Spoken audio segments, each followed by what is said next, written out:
back in my day, training wasn't as serious or as professional as it is today. So being a world champion back in my day didn't mean, okay, this guy only trains, he's a professional. No.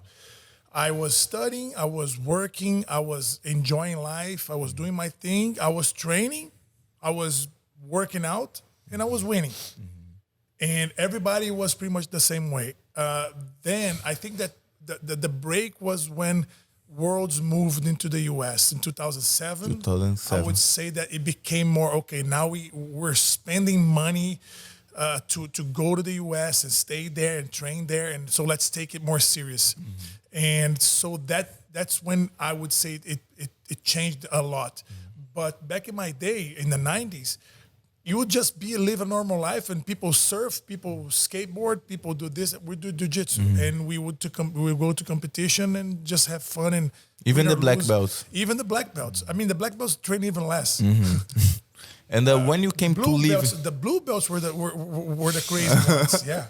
And when you came to live in US, a long time ago? No, 8 years ago. I came here end of 2013, and I established in early 2014. And what made you take this decision? Business. I opened up a sports supplement brand called Adaptogen Science back in the day with 2 partners.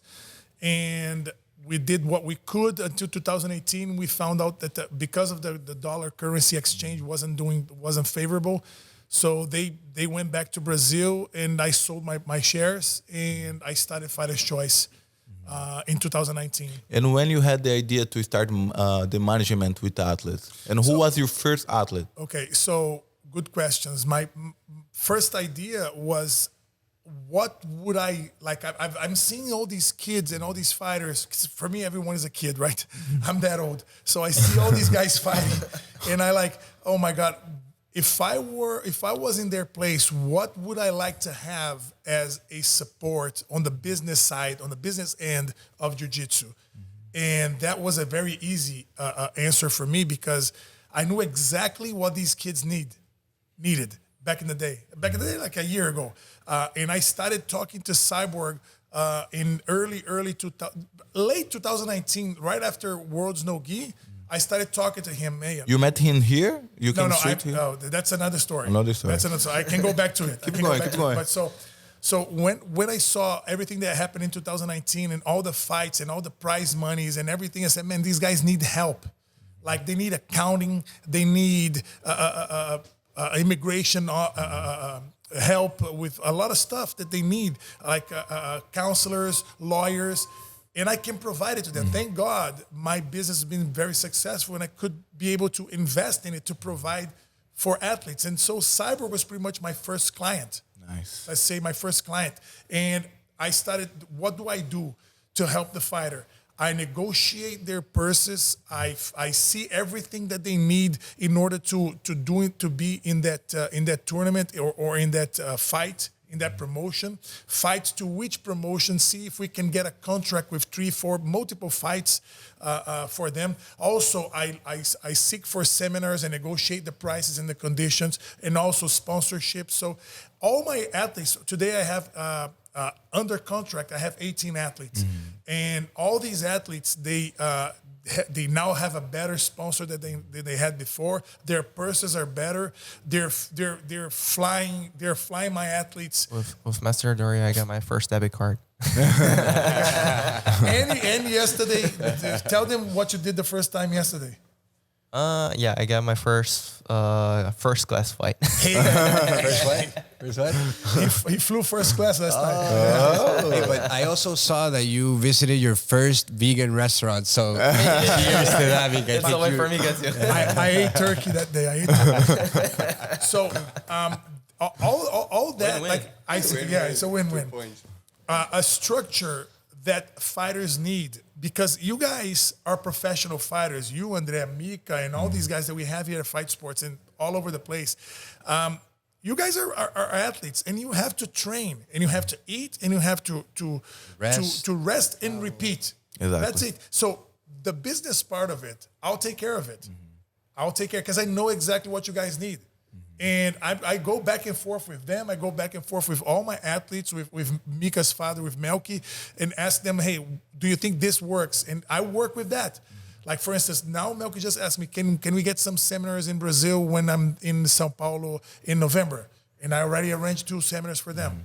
You know, and I make the contracts. I have my lawyer in the US and the lawyer in Brazil. If the business is in Brazil, I have the lawyer there. They write the contract. They send it through DocuSign. They sign and everything is set. And they only have to, hey, Mika, you're jumping on the plane tomorrow at this time, and here's the ticket. Here's the hotel.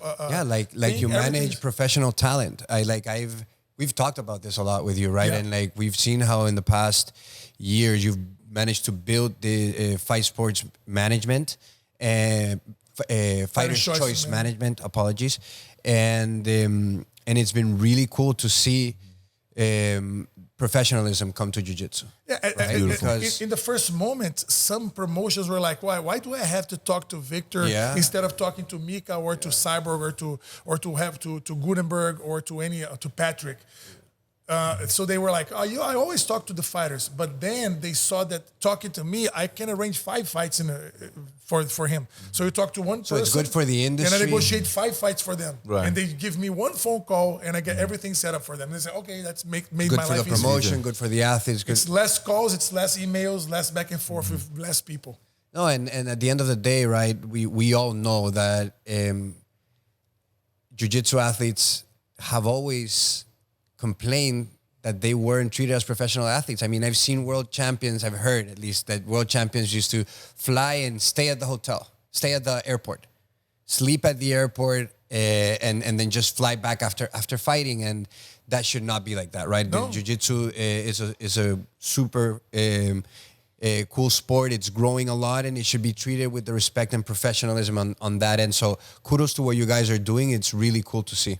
It's really important that me as a manager with Fighter's Choice Management, what I do is I try to bring, I try to not convince, but talk my athletes into professionalism just the same way as I do with the promotions and with the brands that would sponsor them. So I do everything. I go around. It's a circuit. I talk to the athletes. I talk to the promotion. I talk to the sponsors, to the brands. I talk to the media, and I say, if every one of you be as professional as you should, everything's going to be perfect. So the athlete needs to be on time, on weight.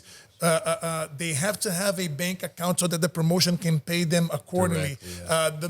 They have to take care of their own social media so that the media out there can say, okay, this is what's happening with Mika, this is what's happening with Andrés. So they know what's happening, and everything gets more professional, and then we evolve from there. Since I'm the first one doing this, that I noticed, it's been hard. Like I see in a couple of years, there's going to be a lot of fighting management companies probably, but I'm the pioneer, and the pioneer is like you have to like go on the trenches. It's tough. Yeah, for sure. It's a raw thing, but I'm enjoying it because what I do to them is exactly what I would love someone to have done to me that you didn't back have, in my day, exactly. And I didn't have.